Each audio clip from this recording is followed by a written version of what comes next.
Good afternoon. It's Tuesday, February 27th. I'm Ian. And I'm Mason, and this is the North Marshall News. Today we'll be looking at an interview with Officer Glenn. But first, let's take a look at the announcements. There will be Marshals for Christ tomorrow in the library with free breakfast provided for anyone who's interested. Mr. Allen's classes will be having a quiz today, so make sure you've been studying. Choir will also be going to Quad State, so make sure to cheer them on. Hey Quentin, I'm running for president again. I'm sorry, you cannot. Who says? The 22nd Amendment. Hey, Brooklyn. What do you call a Pokemon that doesn't move very fast? What? A Slowpoke. Your jokes just get weirder and weirder. I don't even. In this corner, we have Cammy, aka the boxing with the heart of steel. And in this corner, we have Katie, aka the 1-2 shuffler. Okay, we want a good fight, people. Keep it clean. Fight! On this day in 1951, The 22nd Amendment of the Constitution was ratified, limiting the president for only 2 terms. so you know how number of solutions work, right? Yeah, totally. So y equals 2x plus 6 and 3x plus 2y equals 5. Makes sense, right?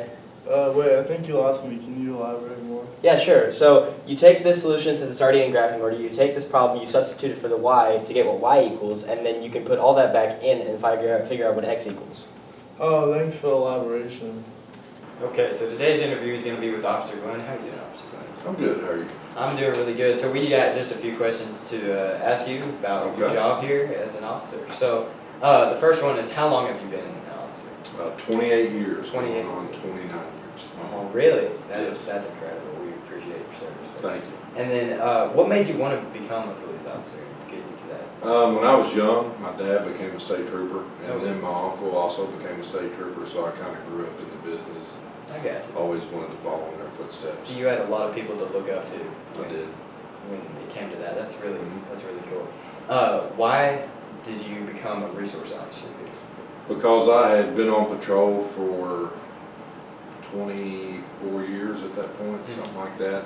And it just, the change appealed to me, and going from working the street every day to being in the school. I got you. And then, did you always want to become a police officer? Yes, Just yeah, that's, I from childhood. just always knew that was what I wanted to do. Yeah, I know a lot of people, after they get out of college, they just have to find a job because they never really thought about that. But that's Right. really cool that you. And there's a lot of people that get into law enforcement that way. Right. And there's people like me that always know that's what they want to do. Mhm. Some people figure it out later in life, some earlier. Right.